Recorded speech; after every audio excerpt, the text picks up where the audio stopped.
เจริญสุขเจริญธรรมไปยังศรัทธาญาติโยมทั้งหลายอันนี้ก็อัปเดตไปให้ออกตนญาติโยมได้เบิ่งเด้อ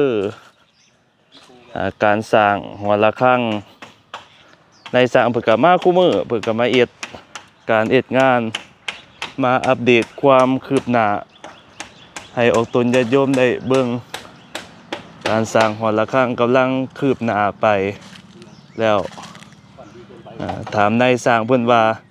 เบิดก่อไผ่ไป2ก่อเพิ่นว่าโอ้แสดงว่าใช้ไม้ไผ่นี่หลายเติบหนึงนี่ล่ะเพิ่นก็พากัน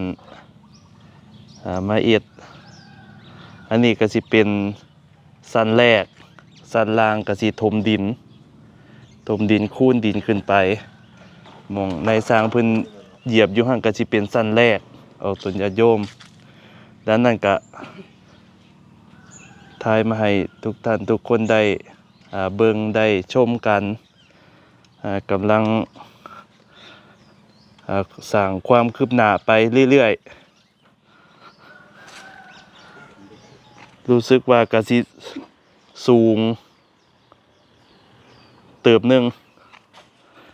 รวมทั้งเบิดเลยจักแม่นจักเมตรบนนู้นนี่นอนในสร้าง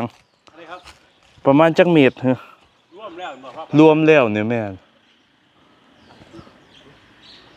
ครับสิบ่10ปลายพุ่นบ่ครับ12เมตรครับ12เมตรบ่รวมสัตว์เด้แต่ปูนเนาะแม่นรวมสัตว์มันก็สิต่อเทิบขึ้นไปอีก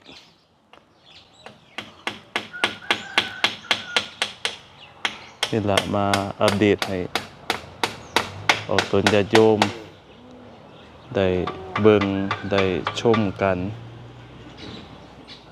อัปเดตมาสถานการณ์ให้ทุกท่านทุกคนได้เบิ่ง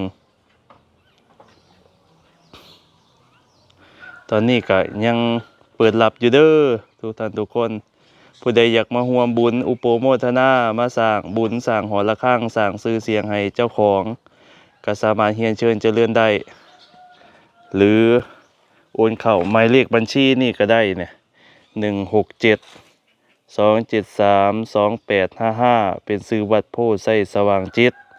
หรือสิติดต่อมาก็ได้0981403113อันนี้ก็เป็นแบบหอระฆังนี่เด้หอระฆัง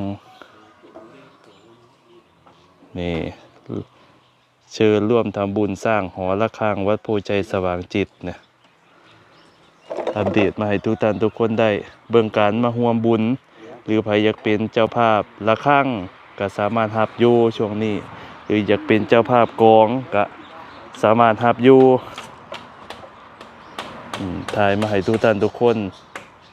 ได้เบิ่งได้ชมกันอุปโมทนานำกันหรืออยากร่วมบุญมานำก็ได้10 บาท20 บาทหรือตามกำลังศรัทธาก็สามารถมาร่วมบุญนี่นำกันก็ได้อันนี้ก็เป็นชั้นแรกพุ่นละก็สิต่อชั้น2ชั้น3ขึ้นไปอีกอัปเดตมาให้ทุกท่านทุกคนได้ชมกันอนุโมทนาบุญนี่นำกันเด้อสาธุ